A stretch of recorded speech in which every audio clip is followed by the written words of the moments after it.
I'm Rabbi Sarah Berman. I'm delighted to welcome you this noontime to Navigating Israel's Crisis, Wisdom from Jewish Teachings. This is the first of our three-part series in cooperation with the Shalom Hartman Institute. For those of you who are not already deeply connected to Shalom Hartman, the Institute is a leading center of Jewish thought and education, serving Israel and North America. Their mission is to strengthen Jewish peoplehood, identity, and pluralism, to enhance the Jewish and democratic character of Israel, and to ensure that Judaism is a compelling force for good in the 21st century. We've partnered with Hartman because they work with some of the greatest and most thoughtful and deep scholars in the Jewish world to help us navigate this current moment that we are in. So without further ado, I turn things over to my colleague, Ethan Linden. Thank you so much, Rabbi Berman. It's a pleasure for us to be here with the folks at Central. Over the years, we have done a lot of work with your community, and it's exciting to be doing so again, even though this is obviously a complicated moment for the Jewish world, for the folks in Israel, and for the folks in Gaza. I am really thrilled to bring Rabbi Dr. Shlomo Brady to this class. Rabbi Dr. Brady is the executive director of an amazing organization called Ematai that seeks to provide Jewish wisdom and tradition to folks who are making really important, critical healthcare decisions, especially around end of life, organ donation, and things of that nature. It's really an incredibly powerful amount of work that Ematai does, and I encourage you to take a look at that organization when you get a chance. Rabbi Dr. Brady is not here to talk about those kinds of decisions today, though. He is here to talk about some of the ethics involved in fighting a war. And he is exactly the right person to do that, because over the next couple of weeks, his new book called The Ethics of the Fighters, which is all about these kinds of questions, will be released. So we're really excited to have him here. And what's going to happen is he's going to talk for a little bit, 20, 25 minutes or so, and then we're going to take your questions. We hope that the bulk of this will really be driven by the questions that you have for Shlomo. Feel free to put questions in the chat as we go. I will be facilitating the questions and answers as we get to that point. So without further ado, Shlomo, I turn them over to you. Okay, Ethan, thank you so much. And thank you so much to the Hartman Institute and to Central Synagogue, to Rabbi Berman. It's wonderful to be a part of this great learning community. I join you from Modi'in, Israel, where, as was mentioned, things have been intense, to put it mildly. And in Modi'in alone, we've had about 20 shivas of various people, soldiers and others, who've been killed since October 7th. So it's been an intense time. And precisely in times like this, it's important to look, in my mind, to our tradition and to find the wisdom of our tradition and to seek some form of ethical and moral guidance precisely when we're dealing with such a difficult issue. And what I want to speak about today relates to the issue of military ethics, and in particular, what we might be able to learn from the Jewish tradition when it comes to military ethics. I think there's this idea out there in the world that religions, not just Judaism, but religions in general, are a source of violence or of war, or when it comes to particularly issues of military ethics, is sort of the vision is, well, whatever is necessary to win should be done, and just kill as much as possible in order to win. And there is a sort of this vision that religion is a source of violence. Now, if you look at the 20th century, as you know, which is one of the most violent centuries in world history, so the great violent leaders of the 20th century, Hitler, Pol Pot, Stalin, and others, of course, were not religious. And so it complicates that claim in general. But of course, you know, as Jews, you want to know, what does our tradition have to say about this? And in particular, I'm going to focus on a sensitive issue, which is the issue of trying to minimize the number of casualties on the enemy side. Okay? And this is a critical issue because one of the hallmarks of what's known as just war theory, and particularly that was pushed in international humanitarian law after World War II, is this idea that we want to try to minimize the amount of collateral damage and the amount of damage in general done to non-combatants. And so I want to explore with you a little bit today about what Jewish tradition might have to say about that issue, with a particular eye to the notion of forewarning. What I mean by forewarning is the notion that there are some things which, when obviously there are times when you can't always warn, but in general, there's this idea of saying that we should warn the other side in order for the other side to be able to clear out some of its people in order to minimize the casualties. And I want to discuss this issue, particularly as it relates to the notion of a siege. Israel doesn't exactly quite have a siege on Gaza. After all, one side is being controlled by Egypt, and there are things going in and out right now as well. But in general, Israel certainly has a blockade. And so I want to specifically speak about that issue, with also an eye to the question of what we might have learned from our own experiences, our very bad experiences, in fact, with warfare over the ages. As Ethan mentioned, this draws from my book, Ethics of Our Fighters, which is coming out in the next 3 weeks or so from Magid Books. But we're going to take a little bit of a different direction today. So I want to start with the siege of Beirut, take us back to July 1982, to what was then known as the Operation of the Peace of Galilee, as Israel was trying to fight off PLO terrorists shooting from southern Lebanon into the state of Israel, but later was known as the Lebanon War, and now is known as the First Lebanon War. And as you can see, a month into the war, Israel has made its way up to Beirut, and it lays siege, this time a literal siege, around the city of Beirut, in which Yasser Arafat and his other PLO terrorists are holed up and sort of barricaded there amongst the civilian population. And Israel begins the process of trying to get them out of southern Lebanon, which of course is greatly complicated by the fact that there are many civilians in the area. So if you think about Israel's military history, 1956, 67, 73, the battlefields are more or less demarcated. It's much easier to understand who you're fighting against.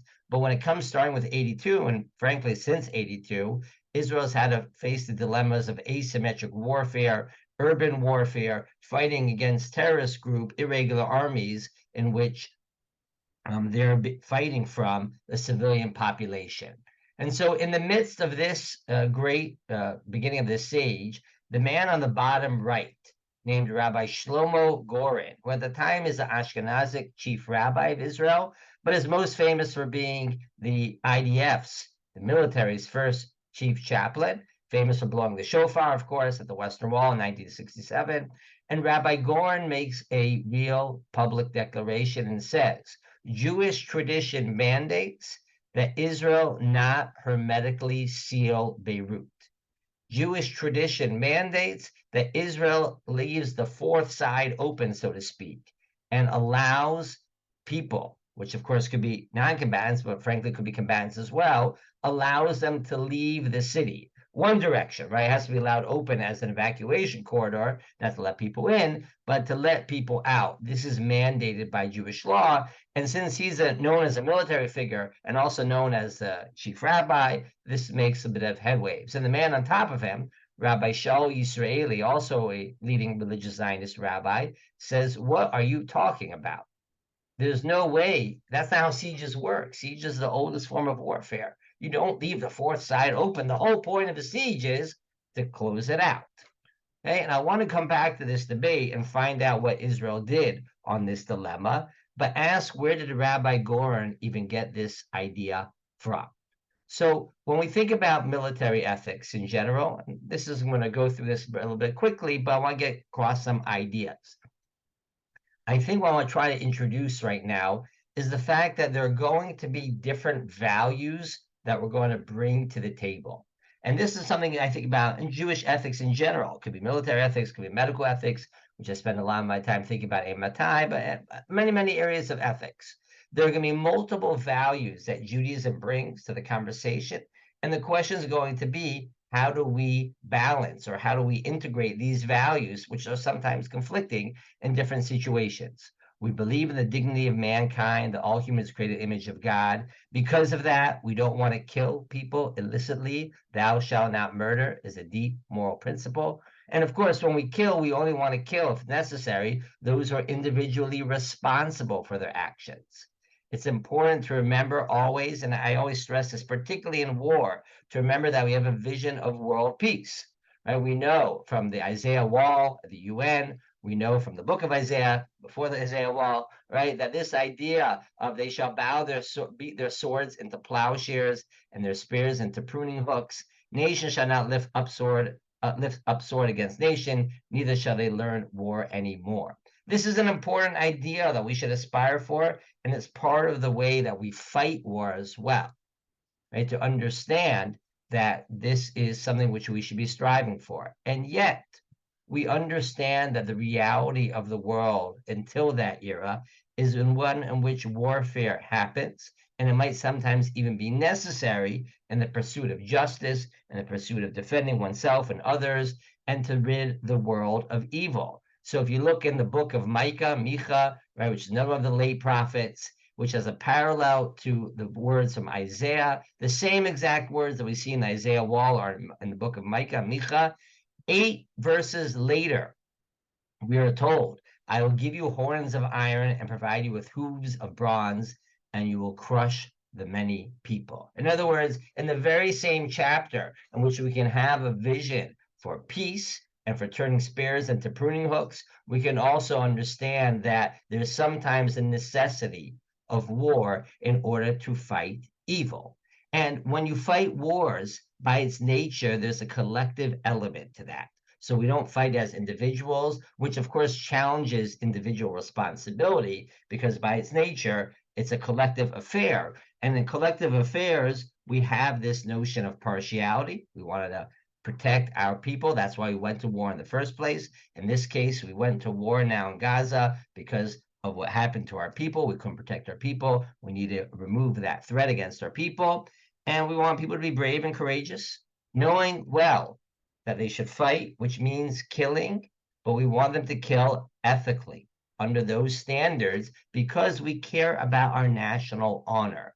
And national honor is a double-edged sword, because on the one hand, we want to make sure that we don't act in an unethical manner. We protect our national honor, but also we have to protect our national honor in the sense that we want to make sure that they're not subjected to ridicule and subjected to the taunting of others as well, right? Not because of the fact that we're not able to protect our people. And so you bring into the picture a number of different values, and the dilemma, of course, is always going to be, how do you balance these values in some different ways? Now, when you look in the Torah, so you see from the get-go, the notion of the necessity of moral fortitude is important. We see, before even Abraham is told, go out and fight and redeem your Lot, redeem your nephew. We're told in Deuteronomy, don't let your courage falter. And we're told in the mitzvah of Amalek, of wiping out the nation of Amalek, to remember that there is an evil in this world. We have to be very, very, very careful, my friends, about how we invoke the notion of Amalek. Is an evil nation, which in biblical times had to be wiped out. But Amalek doesn't exist anymore. That's been well established in Jewish law. But the idea that we still have to uproot evil is an important one, which I think is important to always keep in mind. And here we get to some of the dilemmas, and in particular, the question of sieges. So when you look in the book of Joshua, when the Jewish people start to fight wars, they use the oldest form of warfare out there, and that is sieges. Okay, makes sense. You really have to do sieges because we have unwalled cities, right? Obviously, we have airplanes and drones to shoot into the cities, and so you need to find ways to get the people out of the city or to break down that blockade, right? Break down from their city, and sieges is the way that was done in the world, and the Bible seems to accept it with equanimity, this notion. But it is significant, precisely because of sieges, that the most explicit statement of military ethics within the Torah refers to the issue of sieges. When you're in war against the city, you have to besiege it a long time in order to capture it, and you must not destroy its trees. Okay, this is in general, we learn this notion of not being wasteful, but in the context, waste of natural resources, excuse me, but in the context, there's an understanding that we don't want a scorched earth policy, right? We have to care about what's going on in the environment here and do not destroy its trees. And as one late commentator says, Rabbi W. Hartman in the 20th century, if we have to care about these trees, how much more so do we have to care about human beings? So you see from the get-go, there's this notion that sieges, we want to put a limit to it. But there's something really interesting about sieges, and this is the fact that the Jewish people suffer greatly from sieges. Okay? And I want to show you this point right now because for the vast majority of time, particularly as the Bible moves forward, warfare is not something that we do well at. Warfare is something which we suffer from. And you see this in both the times of the first temple and the second temple. Right? In the first temple, we learn about towards the end of the book of Kings, but we lament it. We talk about it. And we read this actually in the holiday of Tisha B'Av in the summertime from the book of Eicha, from Lamentations. And look how it describes what happens under sieges. Alas, the gold is dulled, debased the finest gold, right? The city is totally debased. What happens to you, right? The poor people has turned cruel. They're starving and you become cruel, right? Little children beg for bread, but none gives them a morsel. People that once upon a time feasted on dainties now lie famished in the streets. People that had great clothing, beautiful clothing, purple clothing, royal clothing, now embrace the garbage heaps. Right? And goes on to say people's faces are no longer recognized. Their faces are blacker than soot. They can't even see themselves. They don't see themselves or others. And they declare, better would it have been slain of the sword than those slain by the famine. Meaning, you would have suffered less if you just been killed quickly by the sword than by the hunger of the siege. And finally, we have a description of women killing their own children in order to eat their flesh. And this sad, depressing scene gets repeated again in the time of the second temple. The first temple is destroyed in the 6th century BCE. The second temple is destroyed 70 CE. But we have the same type of story being written. And the Roman historian Josephus records a similar story of the hunger that causes Jewish mothers to kill their own children. And he writes about this situation because here, my friends, is a critical question. Who's responsible for the fact that the women, the non-combatants of the time, are suffering in this way and killing their own children? So you could see that some of the Romans seem to have had a little bit of distress about it, and some of the Romans were sad about it, and others said, I don't care about the Jews, doesn't matter. And they went to Caesar and said to him, who's at fault here? And Caesar says, I propose peace and liberty to the Jews. They could have surrendered. It didn't have to be this way. But as soon as they didn't take that offer up, all is fair and love and war will starve them to death. And the fact that mothers are eating their children is irrelevant. In other words, from Caesar's perspective, once you've given them opportunity not to go to war, we don't have to care about what happens to the other side in war. Is that a Jewish perspective? Or did Judaism come and say that even once you've gone to war, you have to try to minimize the amount of suffering of the other side? So it's very interesting. The notion of offering peace, of avoiding war, comes also in the book of Deuteronomy. And we're told there that when you attack a town, you should offer it terms of peace. Maimonides brings this down in Jewish thought and law in the 12th century. And it's interesting, where did we get this idea from? And there's a fascinating midrash, a midrash Tanchuma, which tells us that God originally said, you just got to destroy the city. And Moshe Rabbeinu, Moses, says back to him, wait a minute, I can't just go and kill everyone because I don't know who has sinned and who has not sinned. Meaning, what's Moshe saying to God? You want me just to kill indiscriminately? I can't kill indiscriminately. Why would I kill someone who hasn't sinned against me? Why would I want to do that? Let me at least try to offer peace first, because I don't want to kill those who have not sinned against me. And according to the Midrash, God says, Moshe, you're right. So I will do. In other words, the Jewish tradition has a story already from the greatest leader, the greatest warrior in some ways, who comes and says, remember, right? If they haven't come and sinned against you, let's try to avoid them being killed. At least let's offer peace. And my question now is, once we've offered peace, what happens next? Once the war has begun and they haven't accepted peace, what happens then? Do we still care about those who haven't sinned against us? And here comes a great teaching of Jewish law. And I don't know, I'm going to speculate a little bit here where we get this idea from. I think I'm right about it, but I can't prove what I'm about to say to you. Okay. And we have a teaching. It's a teaching of Rabbi Natan. Rabbi Natan lives in the 2nd century CE. He lives around the time of the Bar Kokhba rebellion, 135, 140 CE, which of course also ends in a siege that destroys the Jewish people, the rebellion in the city of Beitar.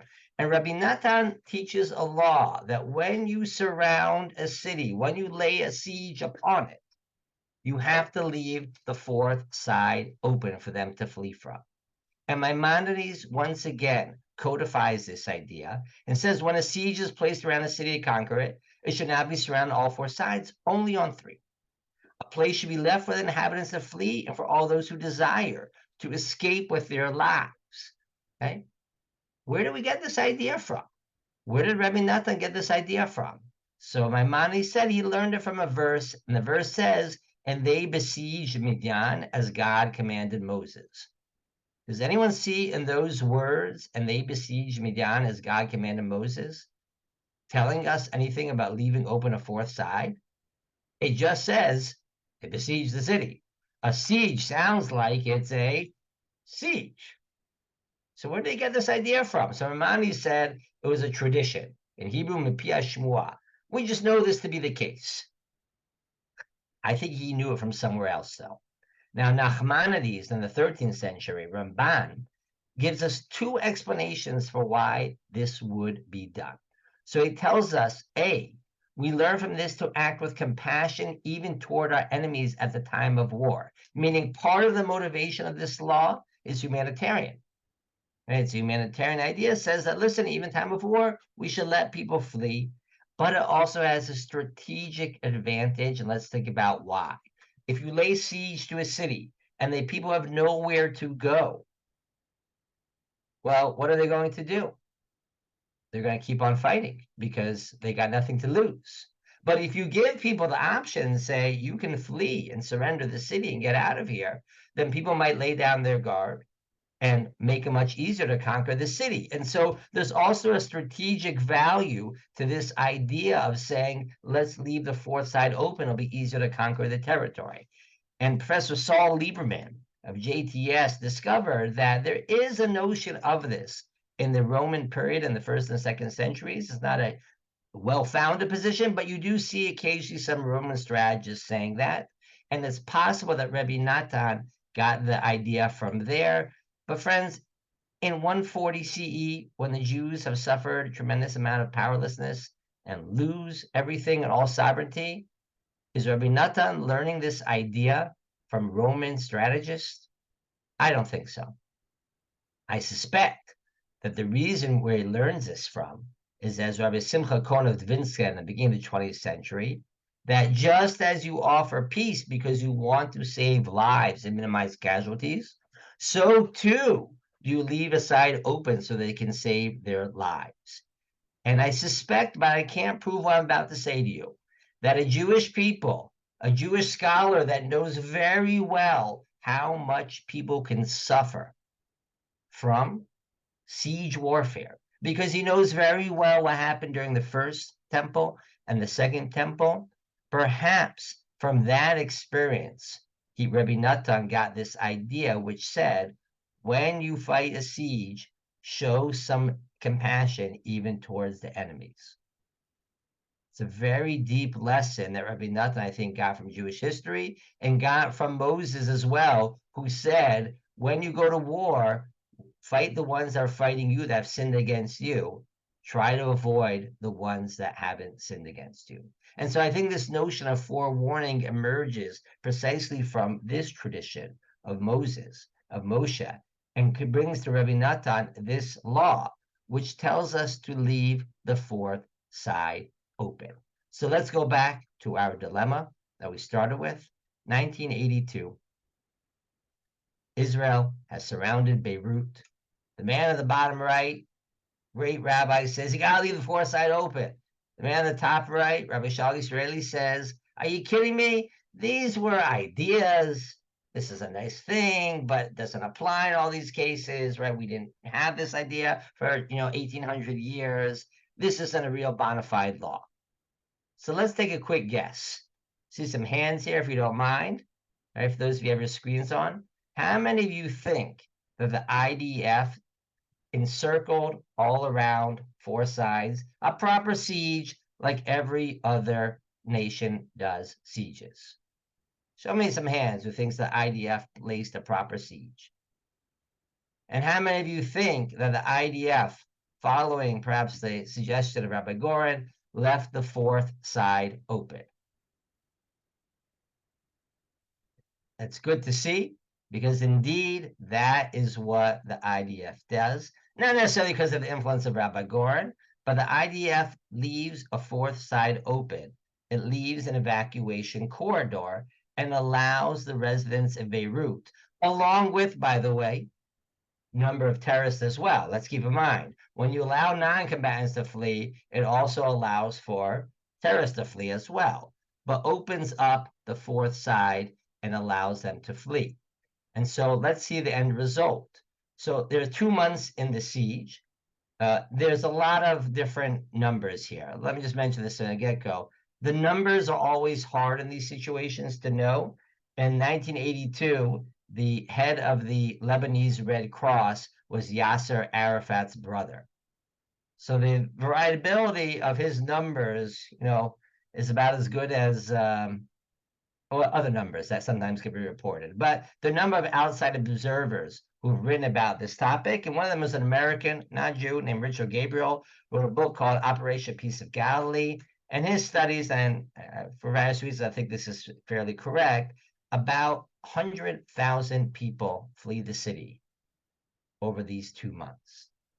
And eventually there's an American negotiated ceasefire, and 14,000 PLO terrorists ultimately leave. And we think that 1,000 PLO fighters died during this and about 88 Israeli soldiers.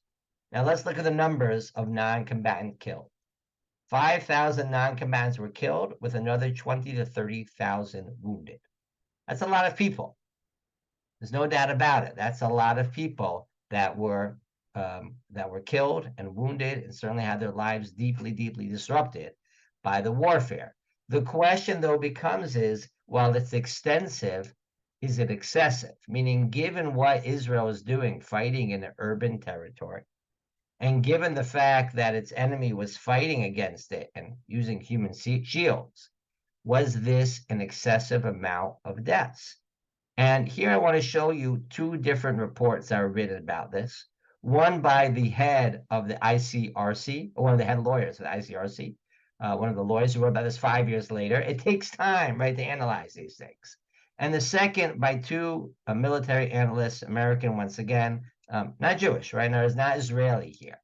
And the ICRC lawyer writes, the Israeli bombardment of Beirut in June and July resulted in high civilian casualties, but not necessarily excessively so, given the fact that the military targets are placed amongst the civilian population. And similarly, Dupuy and Martel write this even stronger statement.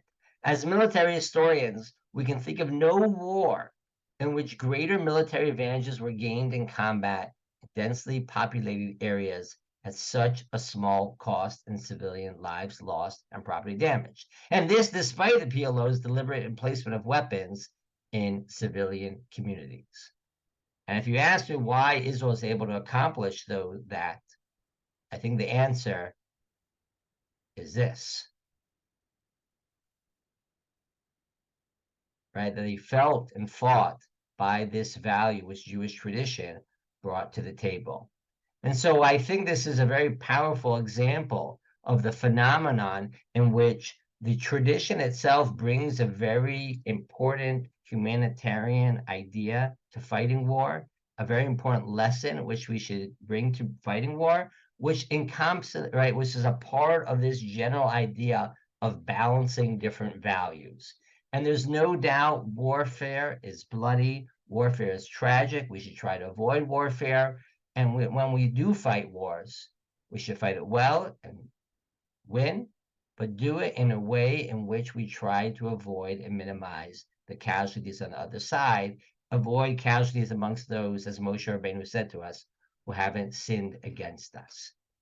And I think if, and I'll take questions, is that this idea, I hope and pray, is something that we can apply as well in the current warfare, which once again is dealing with a situation of, it's even worse than it was in 82, because in 82, Israel was fighting against an enemy in which it was embedded in the civilian population. Right now, we're fighting against an enemy in which the civilian population is on top and the enemy population is underground with this metro system, so-called metro system, which is raising unprecedented types of dilemmas. How do you fight in this situation? I mean, I don't think they're going to find clear precedents. I mean, even America and Mosul, right, and places in Iraq didn't have to fight like this. So it's raising all sorts of deep dilemmas that we're going to have to try to deal with and balance and think through, long and hard. And I don't know if there's a clear answer about how we can accomplish this, right, in a way which we can feel comfortable with. But my best answer is that we can accomplish victory here by always keeping in mind the values that we mentioned at the get-go. And if we keep in mind this lesson of the foresight open, and we keep in mind this idea that we should try to do what we can to get civilians out of harm's way, I think we'll be able to look back, and it's going to take time, at this war and say, in a very, very difficult situation, we did the best we could in order to minimize non-combatant casualties. Okay, I'll stop here for now, and let's open for some questions and comments. Thanks, Shlomo. Folks can put questions in the chat. I think that's easier than trying to unmute people. So, the first question that's come in, which you can see there, is sort of this question of that these things get wrapped up, right, in the larger questions about nationhood within that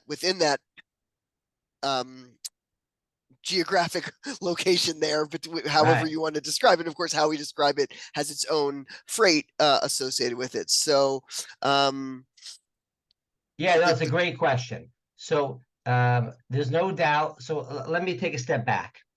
There are two different types of, when we think about military ethics, there are two different ways in which we can discuss it. One is known as the ethics of going to war. Right? When does it justify to go to war? And the second question is, once you're in war, how do you fight it? How do you fight ethically? Now, there's a reason why many ethicists have separated these two, and it's the following. Most people, most countries feel that they are justified in going to war. And so if you say that if I have a just cause, therefore I can do whatever I want in order to achieve this just cause, we'll never have any limits to war, because the justice of your cause makes you do whatever you want. In fact, one of the powerful interviews with one of the Hamas leaders that was translated by Memory, it's a very important organization. It was an interview with Hamas leader with one of the Russian TV stations. And he said, listen, I feel that we're being occupied terribly, and therefore whatever we do is justified. And so you understand that if everyone says that because I think I can do whatever I want, there'll never be any limitations to war. And so our focus here was on the question of, well, once in war, how do we find a just war which tries at the primary level to minimize the amount of damage to the civilian population or to the non-combatants? Okay. Now, in terms of the larger question, of land for peace, let's say, and sharing territory. My own view on this, which I try to develop in the book, is that Jewish military ethics is built around self-defense. Right? It's around the self-defense, as opposed to saying around an idea, let's say, of conquering the homeland or conquest of the homeland, something like this. And therefore, self-defense works by taking into account a number of different factors, including what's best in order to preserve your defense, what's best in order to preserve peace, right? How do we go about when we fight war and when we fight peace, so to speak, is based on values of self-defense.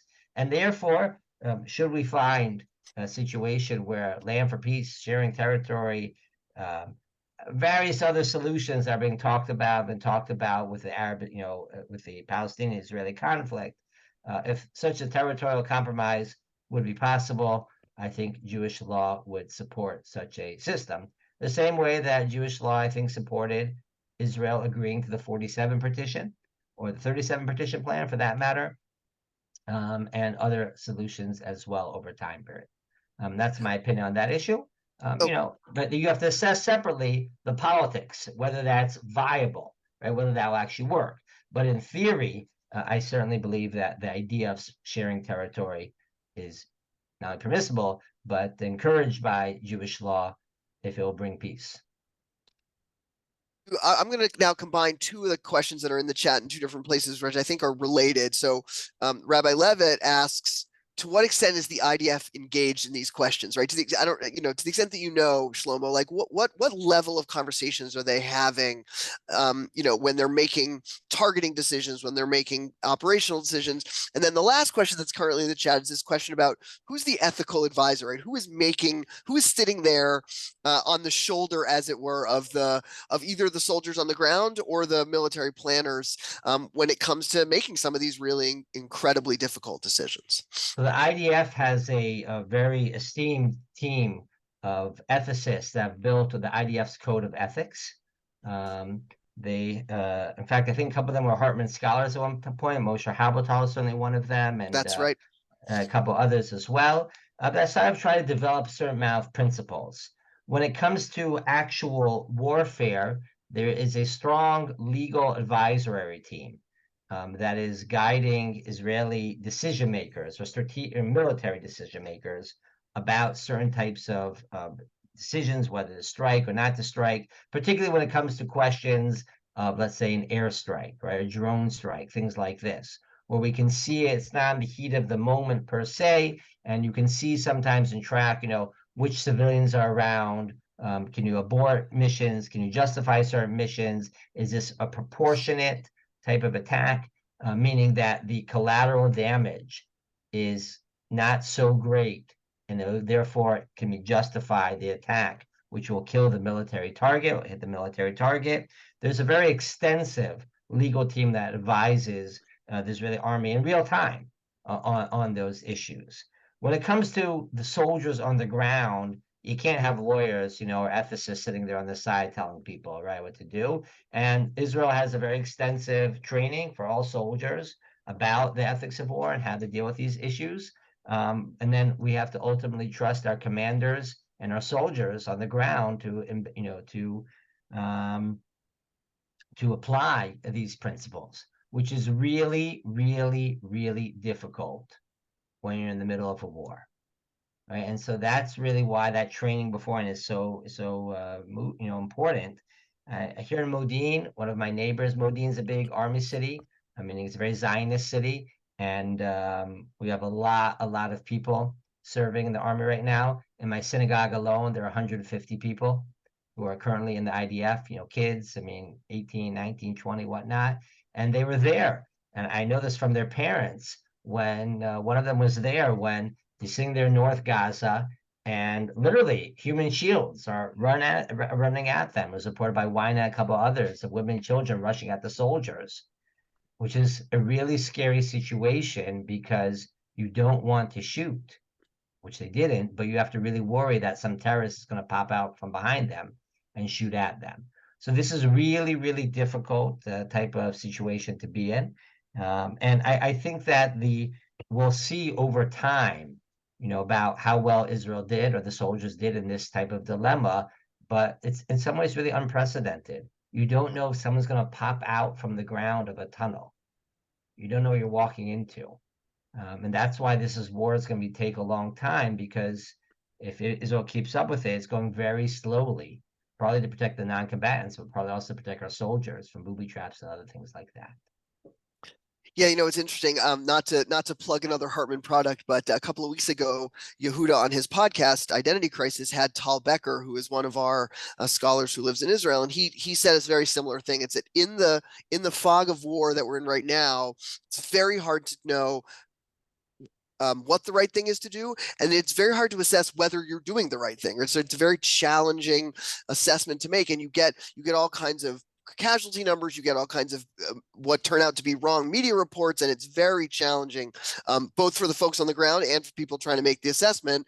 And it's interesting because one of the questions that we have here is sort of about that question, which is, okay, what do you do with, you've got this idea of the leaving that fourth side open, but obviously there are going to be folks very young, very old, sick, who can't escape, right? Who just, even Right. given that sort of option, are not going to be able to escape. How do we grapple with that ethical question?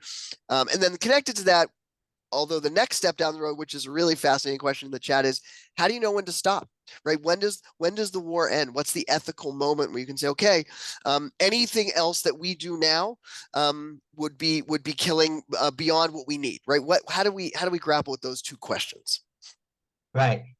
So in terms of the first one, let's hold off the second one for a minute here. I'll focus on the first one. The idea of the fourth side open is meant as a principle: do what you can to try to get people out of the way. Mm-hmm. Right? But it's not something which is always in your control. And this is one of the big problems of the ways that some NGOs in particular interpret the Geneva Conventions of the 1977 additional protocols to Geneva Conventions, where they place the onus almost solely on the attacking side as opposed to the defending side. But let's remember, the laws of war, the ethics of war, are supposed to be on both sides. So the idea is that both sides are trying to minimize the amount of civilian casualties, the amount of non-combatants hurt. And Israel has a tremendous struggle right now because, as we saw, right, Hamas had very little interest in letting people leave the northern Gaza. It took a couple of weeks for their whole defenses to break down and let people to flee towards the south. And so that is a very difficult problem. But ultimately, the responsibility here lies with those who could get the people out of harm's way, but don't do so. I mean, and this is the biggest problem. You really have a situation where the fighters are underground and the people are protecting them or shields above them. So at some point, there's only so much you can do on this issue. And that's where it's really going to get tricky. I mean, right now, this question is coming up. Let's say the war continues, which we'll get to in the related question: when do you stop the war? But let's say the war continues and Israel is able to finish taking control of northern Gaza and then moves to southern Gaza. Well, where are people supposed to go in southern Gaza? Right, that's always this question, particularly when you have the fighters underground, the people on top, and you're sort of running out of space there. Now, if you look at what happened in Syria, like other places, so they would try to leave the country and they go to bordering countries like Egypt in this case. But Egypt, for its own political reasons or whatnot, is unwilling to allow refugees to cross the border. Even if we set up, refugee camps around the other side of the Egyptian border, Egypt has no interest in letting that happen for, I guess, a variety of reasons. So is that Israel's responsibility at that point? That's going to be a question. Now, if I don't know more than what I'm reading in the news. I see that President Biden has been suggesting that the Israel try to set up some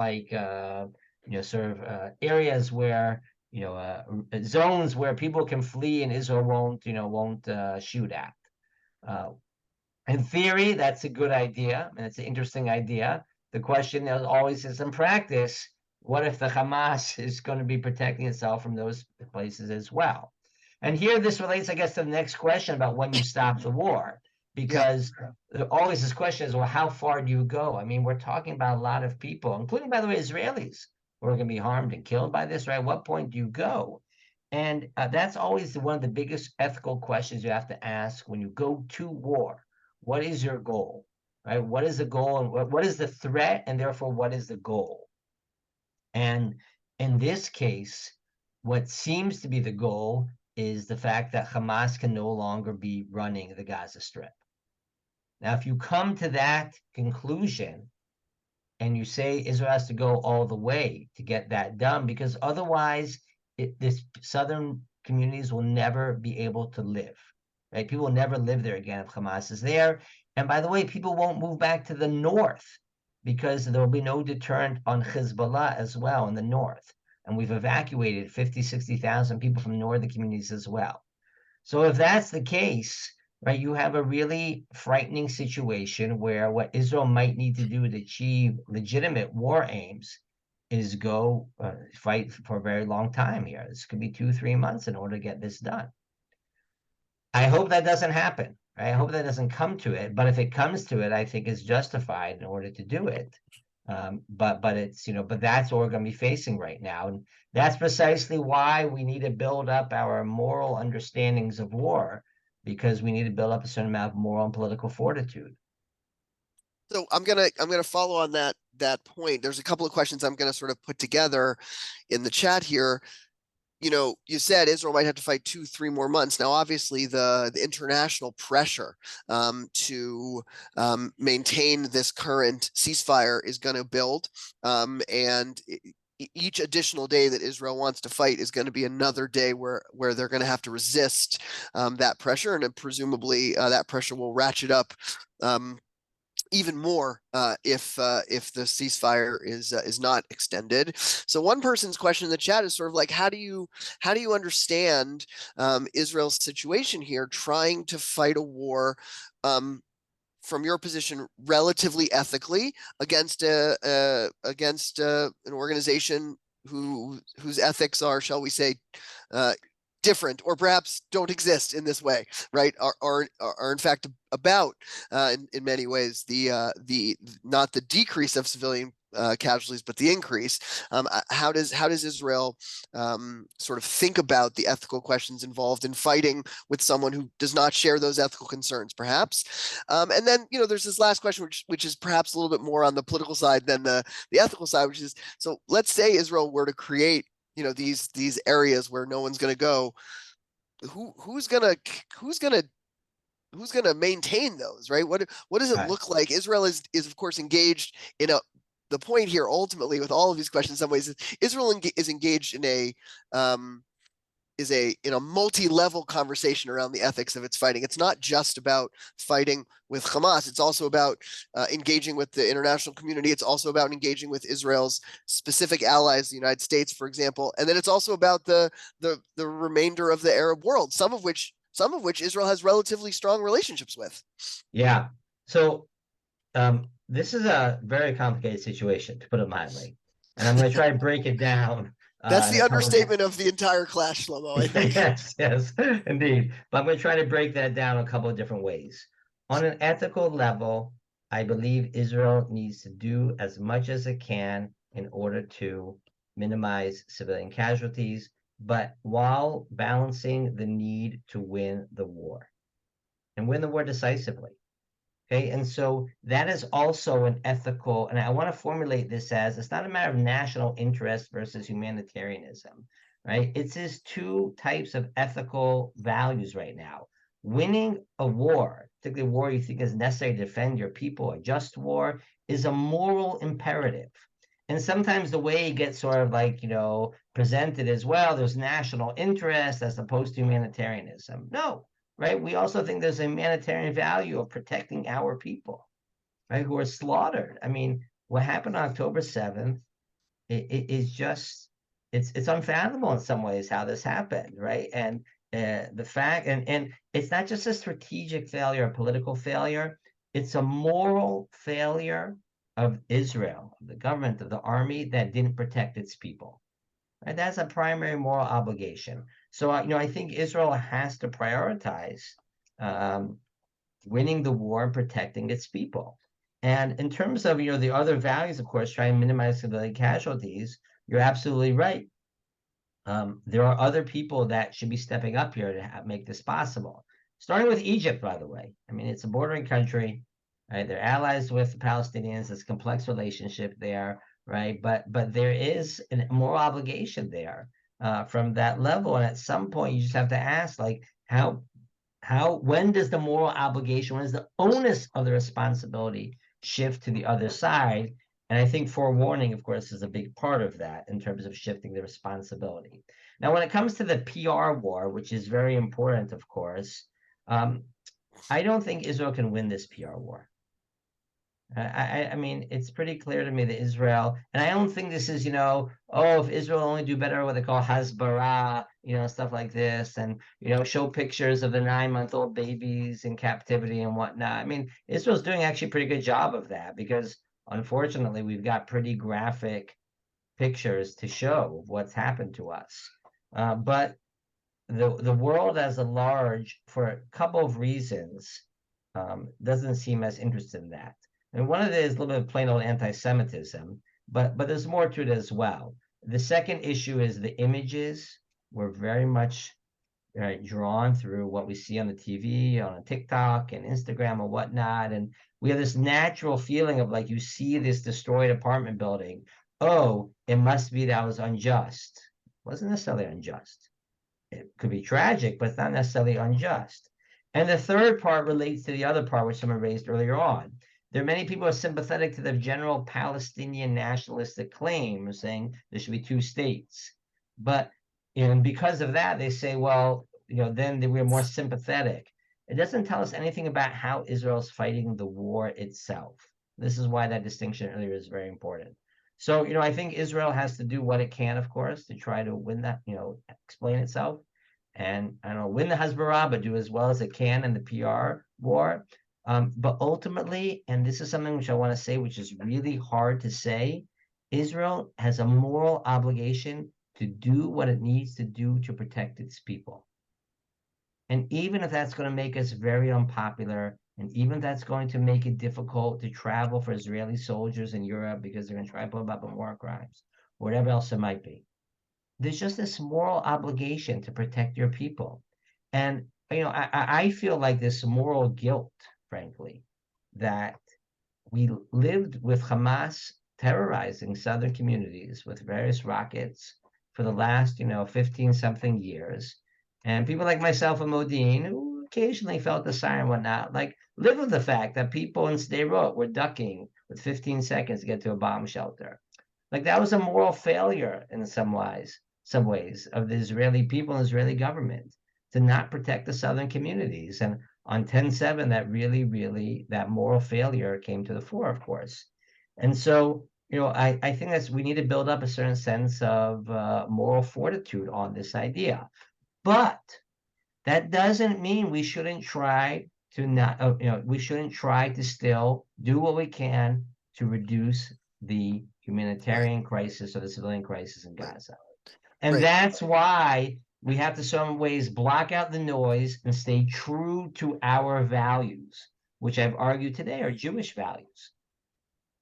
It's very powerful what you're saying, Shlomo, because I think sometimes you hear the sort of argument like, well, everyone's going to say that Israel's unethical anyway, that the glove should come off kind of thing, right? If it doesn't matter what we do, then it doesn't matter what we do. And I think it's very powerful what you're saying is we actually aren't trying to act ethically here to try to win any arguments. We're not trying to do this to make a point. We're trying to act ethically because this is the right thing to do. This is what our tradition teaches us. This is what military ethics in Israel insists upon, and that this is what our values lead us to. So in the end, it might not win us any debates, but it will allow us to look ourselves in the mirror, as it were, and it will allow the state of Israel as a state to fulfill its obligations as a state in the modern world.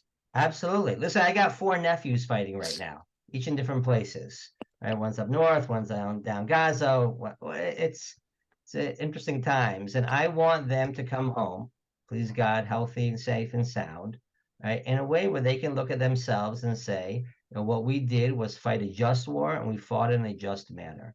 Right. And that I believe in integral reasons. Now, of course, I do think that's important, to show the tunnels under Sheba Hospital and to show the abuse of, war crimes that was being done by Hamas and all this. I mean, of course, it's important to do that. And we should keep on doing that. And, that's important to do that. But at the end of the day, we act ethically because we believe it's important to act ethically, not because it'll look good on CNN. And I just want to say one last thing, and then I'll turn it over to you, Shlomo, for a final comment before I close.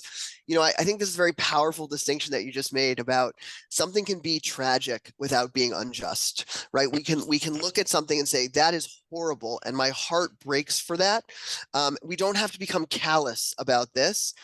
And on the other hand, we don't have to say that everything terrible that happens means that it's unjust, right? That in war, which can be from your perspective justified, that there are going to be terrible things that occur, and that does not mean necessarily that something unjust has happened. And that's both very powerful to hear and very complicated to think about. And I can see how that makes it challenging for folks who aren't as close to this situation, who don't feel as connected to this situation, to parse this in a moral way.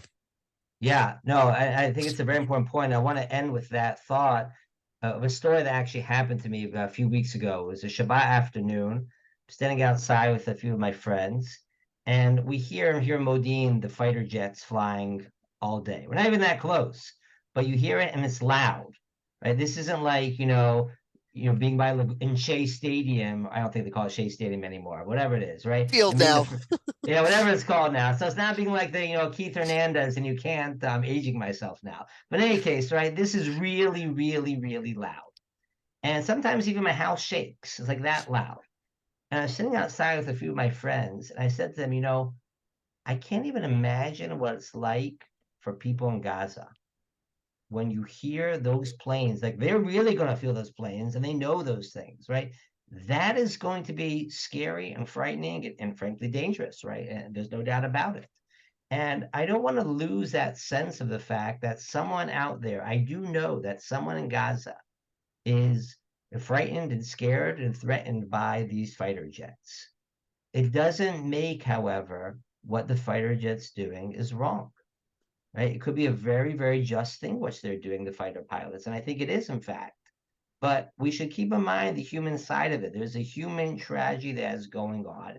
And it's my hope and prayer that the people who are feeling the brunt of this, right, in Gaza, those, who are suffering, maybe even the Hamas supporters, but certainly ones that aren't Hamas supporters, the ones that aren't fighting against us, the non-combatants.